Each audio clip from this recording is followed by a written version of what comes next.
Yes, oke. Selamat datang kembali semua lagi di Crypto Daily Indonesia. Baik teman-teman, di video kali ini saya akan sampaikan kepada kalian ada satu video, walaupun ini sudah di beberapa hari yang lalu ya, di post di YouTube ya, CNBC Indonesia, bahwa CNBC Indonesia telah mengundang CEO Indodax yaitu Oscar Dermawan ya, telah diinterview di sana, kemudian menanyakan tentang dampak positif ya, tentang di-approve-nya ETF Bitcoin Spot di beberapa minggu yang lalu. Baik, di kesempatan kali ini kembali saya akan tunjukkan kepada kawan-kawan semua. Mungkin di antara Anda belum tonton video ini, Anda bisa mendapatkan insight ya dalam video ini, mungkin maybe seperti itu teman-teman semua. Baik, kembali saya akan tunjukkan di sini seperti apa yang Anda lihat di layar Anda, bahwa Bitcoin di beberapa jam yang lalu sempat mengalami rally di area 42.000 US dollar, di atas 42.000 US dollar ya. Anda bisa lihat di sini tepatnya di beberapa hari yang lalu di tanggal 24 Januari itu ya, Bitcoin itu bisa dikatakan sideways saja teman-teman ya. Anda bisa lihat di sini bahwa si Bitcoinnya mengalami sideways ya, di beberapa kurang lebih satu hari mengalami sideways di sana, dan ternyata di tanggal 26 Februari kemarin di sekitar jam 16 ya, kurang lebih di situ teman-teman, bahwa Bitcoin kembali mengalami rally sampai menyentuh di area resisten ya, di area resisten 42.100-an US dollar per BTC-nya. Anda bisa lihat langsung di layar Anda ya, di area sini Bitcoin kembali mengalami kenaikan di kisaran tersebut, dan ternyata sampai saat ini per video ini dibuat, Bitcoin kembali diperdagangkan di area 41.000 US dollar per BTC-nya. Baik teman-teman ya, kurang lebih seperti ini update terbaru dari Bitcoin. Nah, sebelum kita mulai, alangkah baiknya teman-teman yang belum mengikuti kami di semua sosial media kami, di YouTube, kemudian juga di Twitter atau di X ya, di Telegram juga ya, pastikan diri Anda untuk tergabung di Crypto Daily Indonesia. Sebelum saya tunjukkan video tersebut ya, interview ya, CNBC Indonesia menginterview CEO Indodax, menanyakan kepada beliau bahwa bagaimana pandangan dia dampak positif di approve-nya ETF Bitcoin Spot ini, dan ada banyak hal lagi. Sebelum kita ke video itu ya, pastikan dari teman-teman untuk subscribe YouTube channel Crypto Daily Indonesia. Kembali kita akan update di sini untuk global market cap ya. Kita sempatkan melihat dulu di sini global market cap mengalami kenaikan sedikit di 2,54% di atas 1,61 triliun US dollar ya. Kita pantau Bitcoinnya dalam 24 jam terakhir positif juga, naik di 2% lebih, kemudian Ethereum 1% lebih kenaikannya, kemudian BNB ya, hampir keseluruhan di sini aset kripto teratas itu mengalami kenaikan. Mungkin tanpa berlama-lama ya, langsung saya tunjukkan videonya kepada kalian. Sekarang ETF Bitcoin ini menjadi perbincangan di pasar kripto. Apakah memang dampaknya ini akan cukup signifikan mempengaruhi pergerakan kripto di tanah air? Ya, kalau kita bicara mengenai kripto itu kan pasar di tanah air dan pasar di global saling terhubung satu dengan yang lain ya. Jadi kalau memang dari global mempengaruhi, pasti di tanah air juga ikut mempengaruhi. Baik, tapi Anda sudah melihat dampaknya atau apakah sentimen ini sudah mempengaruhi customer Indodax saat ini? Saya kira salah satu dampak yang paling positif adalah customer jadi makin percaya akan komoditas Bitcoin ini. Saya kira ETF itu sesuatu yang luar biasa sih. Saya benar-benar nggak nyangka ETF Bitcoin akhirnya ada di dunia ini. Ya, kalau kita lihat dulu kan ETF ditolak berkali-kali sama SEC-nya US. Tapi akhirnya sekarang minggu kemarin ETF diterima. Itu sesuatu yang luar biasa, menandakan Bitcoin ini akhirnya dipercaya oleh bahkan regulator di pihak US. Ya, kalau memang saat ini harganya turun sedikit, itu nggak ada masalah. Kenapa? Karena kemarin kenaikannya sudah terlalu tinggi. Jadi pasti marketnya jenuh, turun sebentar. Karena selain daripada itu ada aksi jual dari Grayscale kan. Ya itu sesuatu yang wajar lah saya kira. Apa yang naik biasanya turun juga, nanti akan naik lagi. Baik, tapi apakah ETF ini nantinya justru akan menyedot likuiditas dari Bitcoin itu sendiri? Kalau kita bicara mengenai pasar ETF maupun pasar crypto exchange yang ada di online ya, itu adalah dua hal yang berbeda sih. Karena ETF itu rata-rata pasarnya adalah pasar-pasar institusi, pasarnya pemain-pemain stock market. Nah, kalau kita bicara mengenai orang-orang yang trading di crypto exchange yang seperti di Indodax atau yang seperti di US itu kan di Coinbase, itu mereka memiliki jenis market yang berbeda. Ya, demografinya beda.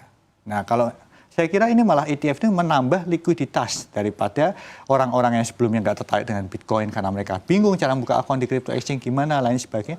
Sekarang mereka bisa trading dengan lebih gampang. Bahkan mereka yang punya account di semua stock market juga ikut bisa membeli Bitcoin sekarang ini. Kita bisa lihat pasar ETF selama 5 hari pertama kali dibuka itu transaksinya mencapai 11 miliar US dollar. Itu salah satu ETF terbaik yang dipunyai Amerika saat dibandingkan ETF-ETF sebelumnya. Ya, makanya kalau dikatakan atau apakah ETF kripto itu nggak laku, nggak juga. Kalau kita lihat volumenya luar biasa besar banget. Bahkan hari pertama ETF kripto dibuka, itu transaksinya mencapai 4,6 miliar US dollar. Ya, itu menandakan ETF kripto ini sesuatu yang memang ditunggu para stock trader di Amerika sana. Baik, tapi itu kalau di Amerika Serikat, kalau di Indonesia sendiri kita tahu jumlah likuiditasnya ini kan sebenarnya terbatas. Apakah Anda menduga mungkin akan ada shifting nantinya dari pasar crypto exchange ke ETF kalau memang sudah ternyata legal di Indonesia? Kalau kita bicara konsep ETF di Indonesia kan nggak benar-benar ada ya. Jadi Indonesia itu bisa dikatakan masih agak malu-malu dengan pendekatan ETF. Kita lihat reksadana aja masih sesuatu yang baru di Indonesia. Apalagi konsep dengan ETF. Jadi kalau kita bicara mengenai ETF di Indonesia rasanya masih terlalu jauh sih. Tapi saya kira ETF itu sesuatu yang tetap positif. Kalau pada akhirnya Indonesia juga membuat ETF untuk suatu komoditas. Kalau di Indonesia kan seperti emas saja belum ada ETF-nya kan ya. Ya, makanya kalau memang pada akhirnya Indonesia mengarah ke sana, ya itu berarti memang regulator makin mengakui Bitcoin. Di satu sisi tetap positif menurut saya. Baik, tapi apakah Indodex mendukung legalisasi ETF ada di Indonesia? Kalau saya sangat mendukung sekali. Kenapa? Karena yang pertama, kalau kita bicara konsep ETF, itu seperti konsep reksadana ya, di mana trader, investor yang tertarik dengan kripto, yang sekarang mungkin masih agak kesulitan untuk buka account di crypto exchange, karena kan ini dunia startup ya, kadang-kadang buka online itu nggak semua orang familiar dengan transaksi online. Kalau ETF kan transaksi seperti transaksi saham, jadi melalui sekuritas. Nah, mungkin banyak orang, khususnya generasi yang lebih senior, mereka untuk beli lewat sekuritas lebih mudah karena lebih terbiasa. Jadi saya kira itu cuma untuk melengkapi ekosistem yang ada aja. Dan dari situ likuiditas makin akan terbangun. Kenapa? Karena kita nggak bisa membantah generasi yang lebih senior, biasanya generasi yang lebih punya banyak akses keuangan dibandingkan generasi yang lebih muda. Baik, jika memang legalitasnya sudah diterima di Indonesia, apakah Indodex juga siap untuk menjadi fasilitator?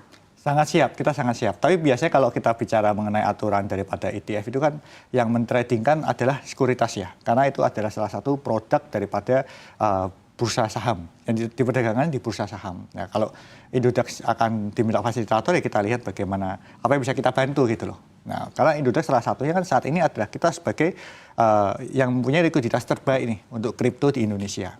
Nah, kita menyediakan likuiditas mungkin salah satunya dengan mendukung likuiditas daripada ETF itu.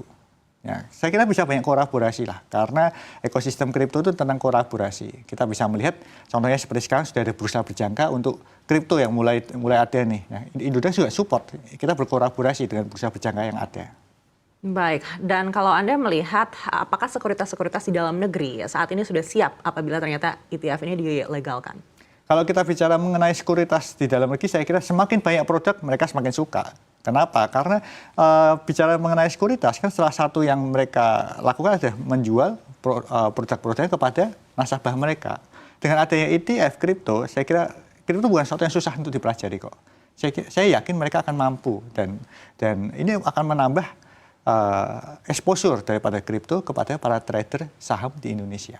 Baik, tapi kalau melihat dari kapasitas begitu kan, Anda tadi sampaikan likuiditas kripto yang paling besar saat ini mungkin Indodex begitu. Yang mana yang lebih tepat untuk bisa menjadi fasilitator ETF Bitcoin ini? Apakah memang sekuritas begitu atau seperti Indodex?